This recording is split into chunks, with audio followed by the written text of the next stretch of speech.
I am a dog person, and if you are one or potentially one, I think you'll find this rather comprehensive, I'm guessing roughly half hour, informative. I am not a dog expert, and I think that makes me a better person to talk about this. I have had dogs my whole life, trained them myself, never hired a trainer. Yes, I use the internet to have gotten some information. But, almost anybody who's a professional is so into their craft that they provide more details or demand more details and more perfection and more comprehensiveness than is necessary. So this is hopefully a common sense guide to dogs, should you get one. How should you train them? How much training is enough? Some tips on walking, some tips on dealing with problems, and stories along the way to hopefully keep it relatively entertaining, but no exaggeration, no BS. So I think I will start with a story. People often ask, why did I name my dog Hachi? Well, if you saw the movie Hachi, you'll know, but if you haven't, here's the story, no exaggerations. The year is 1910. The town is Shibuya, Japan. A professor had a dog named Hachi, and every day Hachi would walk along with the owner to the train station. The train door would open, the professor would go in, door closed, Hachi toddles back home. 5 o'clock, the whistle blows for the returning train. That's the signal for Hachi to come back. Door opens from the train, the professor comes out, walk home. They do this every day for a year and a half. Then one day, 5 o'clock, whistle blows. Hachi comes to the train station, door opens, no professor. Professor dies at work. Guess how long Hachi waited for his owner? His entire life, 10 years. The people around the train station took care of him. And because the Japanese honor loyalty, they have built 9 statues around Japan honoring Hachi. And there is a movie, as I mentioned, called Hachi with Richard Gere, which I commend to your attention if you have a box of Kleenex. Next dog story is how I got my Hachi. Fairly thorough by nature. I signed up for, after my lovely dog Einstein finally passed away, I set up for all kinds of alerts for there are these websites that aggregate all of the dogs that are available in rescues and humane societies in pounds. Petfinders.com, petharbor.org, and adoptapet.com. Anyway, so I had looked through a bunch of dogs, and I actually adopted one sweet little dog named Angel. It was an angel, except that I exercised pretty vigorously, and they, at this particular pound, they didn't have vets check the dog, only a vet tech. So I took the little Angel to my vet, and the vet says, this guy's got a heart murmur of significance. I think, if you're an active hiker, you don't want this dog. So I had the pain of taking him back. Long story short, though, finally I get an alert for a dog that there was no picture, but it said, call for more detail. But it was the right size and the right age. I wanted a young adult dog. And I call, and they say, the dog has been roaming the streets of San Jose for 5 months. He's all shaved. He was infected with foxtails. We had to shave him in order to get the infections out. His ears are infected. But we all love him. He's the sweetest dog. Well, that trumped everything for me. And so I hopped in the car, drove down, and they have, this is the Silicon Valley Humane Society, funded by Facebook, Twitter, and all those guys. And they treat the dogs very well, and each dog has a little condo with a bed and a TV and piped-in music and tons of toys. So we open the door to the condo, and there is Hachi sleeping, which is very much in character. And he lifts his little head, and he toddles over, and he rests his head on my knee. And I was prepared with all these personality tests, but I started to cry, and I say, he's mine. That actually embeds some important attributes. You want a dog, we overestimate the power of a dog as a watchdog. The probability of a dog barking, being a watchdog, being of net benefit to you, saving you from being robbed or whatever, versus annoying everybody, including yourself, is small. I encourage you to get a non-barky doggy and a sweet doggy, so that when you walk and you approach children or families or anybody, they're not intimidated. I love my little dog. The dog cost me very little, but I spent the $79, which is about the same as the dog cost me, on a genetic test, and he is 75% miniature poodle, 15% hound of unknown origin, and 10% cocker spaniel. Hachi, I think I have to show you. Hachi, you want a treat? Come here, you. I have to keep my promises. So, but first I want to show you, that's my sweet Hachi. Okay, so now you've seen him. Now, next thing I want to tell you is there, it's amazing how many people, when you ask, how many do you prefer dogs or people? And a surprising number of people say dogs. And yes, some of it is the unconditional love. I love that even if I, God forbid, step on his tail, which I've done once or twice in his life, he's very forgiving and loving and always very sweet. Also, he brings such joy. When I walk down the street, people smile at him because he's a nice. Believe me, he was really ugly. He was Beauty and the Beast. He was the Beast, and like I told you, he was shaved. But when it grew in, he's quite cute. People smile. They say, "Oh, what a happy doggy," and they pet. Little children want to pet him. And then there's no dogs allowed in except a service dog in a supermarket. But once I was outside, and one of the clerks from Trader Joe's pets the dog. And see, oh, what a sweet dog! You could bring him in. So I brought him in, and since then, not all, but a large number of the Trader Joe's clerks will stop for 10 seconds and get a little break. They work so hard, and they pet the dog, and they love the dog. Especially, I won't even mention the name. I don't want to get her in trouble. But there are myriad advantages to getting a dog, but there are myriad disadvantages. It is having a child who never grows up. I cannot not give him his meal. I cannot get him out for walking his exercise, which of course is good for me as well because I have to get my exercise. You've got to take care of him. You got to note if there's a change in his health. You've got to give him these. Notice I gave him a very healthy treat called Veggie-Dent, which helps him keep their teeth so they don't have to get bad gums. It really is having a child who never grows up, and it's gonna. If you choose a small dog, is gonna last 15 to 18 years. Big dog, maybe 10 to 9 to 12. It's a long-term commitment. When I travel, I won't put them in a kennel. They tend to get kennel cough and whatever. I hire somebody off of Rover.com, or now I have a list of a few people who are dogs that they come and stay in the house. It costs a little money, but my dog sleeps where he wants. It's very reliable. The Rover people have been fantastic. So it is a huge responsibility. But do choose one that is sweet. That ends up trumping everything. And critically, your first week, I am a very busy guy like many of you, but I knew that first week because I've had dogs my whole life. That first week has got to be devoted to training. Not nonstop training. I'm not compulsive. I don't need to make him perfectly by my side, but I won't tolerate any peeing and pooping in the house. So I didn't put him in crates. I don't believe in crates. It's really, they get used to it, but I don't, even though that's conventional wisdom among the professionals, no. I just kept him in the room with me, and when he was sleeping, and as soon as he got up, I took him out to the backyard, and I waited patiently until he peed, and I had treats ready in my hand, and as soon as he peed or pooped, I praised the hell out of him, and I gave him the treat, and every time, you can sense it, not just when they wake up, if they start to get a little antsy or start smelling around, I lifted him up and took him out right outside the backyard. And he's now after just maybe 3 days, didn't even take a whole week, of that he was perfectly trained. And he had been roaming the streets of San Jose for 5 months. So I really, really prioritize, and that's worked with every one of my dogs. I just make that commitment.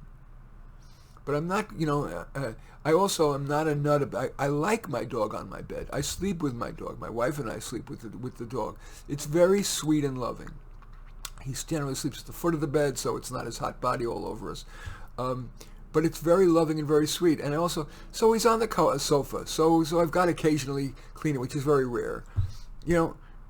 I like him to be comfy and don't feel restricted. So sometimes he chooses to be on the sofa, sometimes on the floor. I am moderate. If he pulls, I don't, yank hard or whatever. A little gentle tug with it. I don't want to say the word no, but I say no in a firm way. He gets the basic point across. If I had a more aggressive dog who was even in play lunging, I would either, my first level of defense would be a more firm no and a moderate tug. But if he was one of those more aggressive dogs, I would shield my dog away from the other dog so he wasn't stimulated, and I'd give him a treat if he wasn't barking or whatever. and eventually he would get the message. But that's about all the training. I mean, I have tried, and I'll admit failed, to do come training. I've read all about how to teach a dog to come, and it's important, but it doesn't seem to work, so I'm not going to say anything about it. Use the internet to find a better way than approach. Oh, I do want to tell a little story about my brother-in-law's dog, Harry, who would wander out in the middle of the night, miles away, apparently, and then come back and jump through the window. Oh, I know what it was. No. My brother-in-law lived 5 miles from us. This was 30 years ago. And in the middle of the night, one time, our window was open, and in comes Harry, the dog, from 5 miles away. And then he got hugged by us, and then he immediately jumped out the window, and he was back at his owner's house. So dogs can run away. You got to be careful about that. I did lose one dog. I was visiting my parents, and I brought my doggie, and he got lost. We couldn't find him. So anyway, enough of that. You got to be careful about that. I do like letting my dog off the leash in places where it's safe, but you got to be careful about that. Okay. What else do I want to say? A little bit. A friend of mine, I told my a friend that I was going to be making this video, and he said, talk a little bit about animal behaviors. People make the mistake of thinking that a wagging tail is happiness. A wagging tail is excitement. It's not negative. It's kind of positive enthusiasm, excitement, or whatever. Just so that you know. Tail down tends to be either sad or scared. Certainly, it doesn't take a genius to know that bared teeth, let alone growling, and aggressive barking and lunging are signs of aggression. And you sure don't want a dog like that. I don't care if you feel, if you don't accept what I said, that security should not be a major factor in your choosing a dog. You're risking a lot, risking other people, including yourself. No aggressive dogs, sweet dogs. Dogs, when you approach, maybe will gently smell your hand or rub up against you, but not cowering, not fearful. Sweet, people-centric is the kind of dog you are. Not a big jumper either. And oh yeah, I don't want my dog to jump on people. It's not rude. It's not polite. So I will say often I'll turn away, not give him any attention. I also won't allow him to beg for food, because that really makes mealtime annoying. So he will never, ever get something from the table. After we're finished and we want to clear the table, then I will put the plates on the floor, and he will lick them. So there's low calorie, but while we're eating, he gets nothing. And he's perfectly trained. All my dogs have been perfectly trained in that regard. Speaking of treats, that's one they like, because I don't want to get my dog fat. And so just licking I scrape the plate so there's not a lot of food in there, or almost any food on it. But he gets to lick it, which he really likes. Anything with oil, or grease or spices, mild spices, they like. What else? Treats. I also, as I said, I want to keep their teeth good, so the treats I use are things that really massage the gums. And there are two that I like. They're both natural and wonderful. One is Veggie Dent, and one is Whimsy's. Either are fine. I just alternate for the hell of it. We all like some variety. In terms of food, there's so much crap that goes in the dog food. Normally I use the highest quality food, even though it costs almost $100 a 25-pound bag, and that's called Origen, O-R-I-J-E-N. If you Google it, you'll see it's top rated. I feel like that's a good, to the extent to which diet matters, why not do that? That's a reasonable expense. And so that's that. What else? I love to give my dog pleasure, so I give him toys, various toys, and whatever his favorites are. I rotate them because they like novelty. Dogs, sure, they like to be petted on the head or on the back, but their favorite places are actually behind the ears or behind the rump, between his hind quarter over that's called haunches. They love to get massaged there, and I do that for a moment, no big deal. When I take my little micro breaks, that's what I do.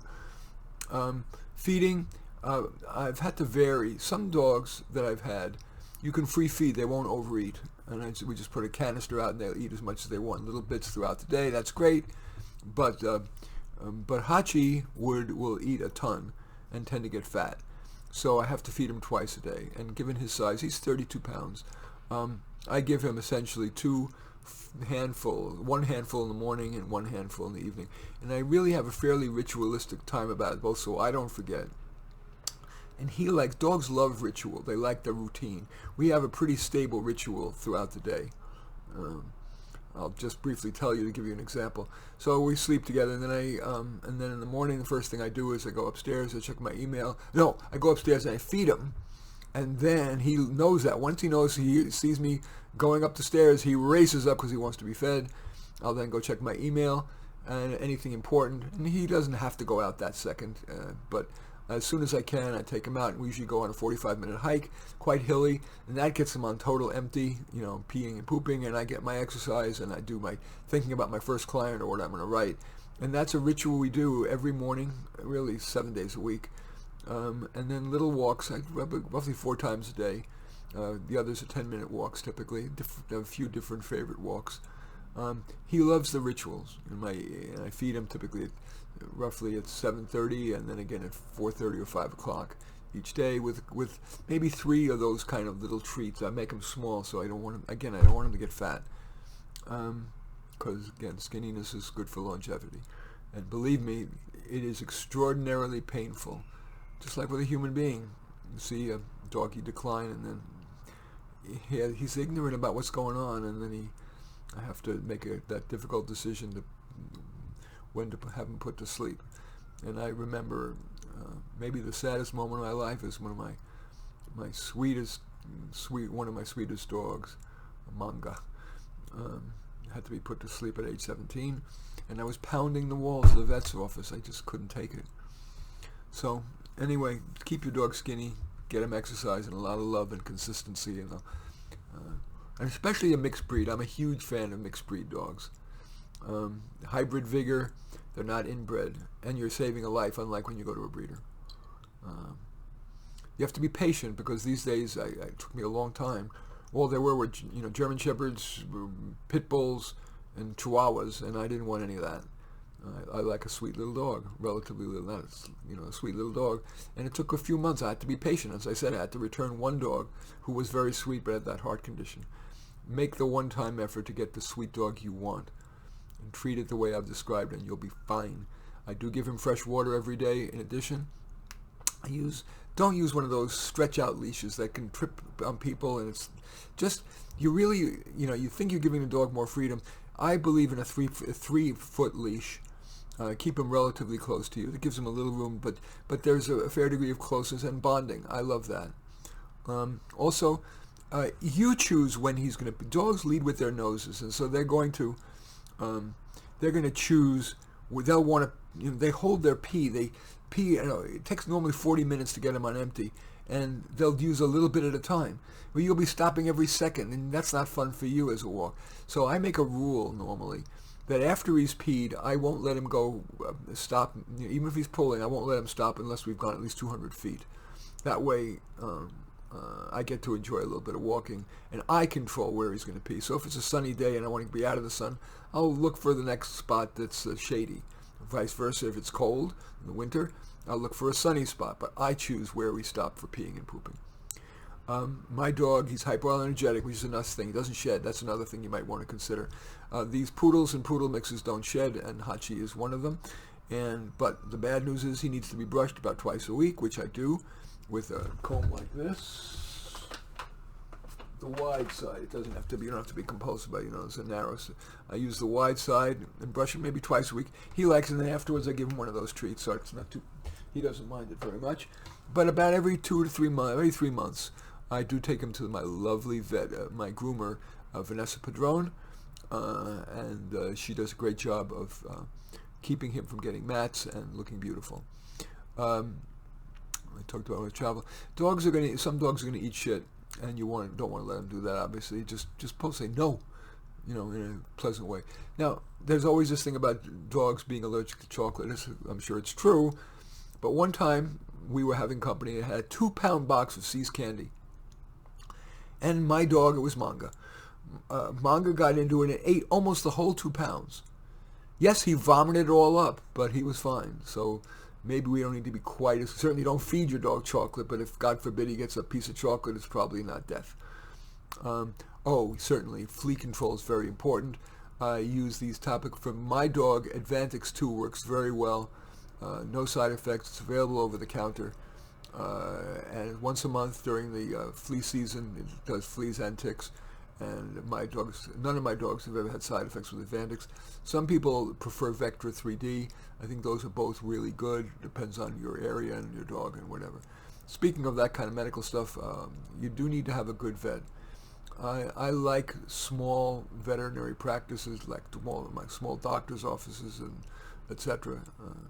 I'll just mention my vet, Jerry Denzel, D-Z-E-N-Z-E-L, in Orinda, California.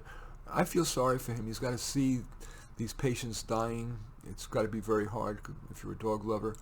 He's a very patient, kind man, not upselling money grubby guy. He's like my dentist, Tom Smithers, whom I love also. Choose a good, kind vet who's really about, and feel a sense of empathy or sympathy for them, because they have a difficult job. They have a very high suicide rate. And that's it. I don't think I want to say anything else. I think you've heard more than enough. Those are my thoughts on doggies. And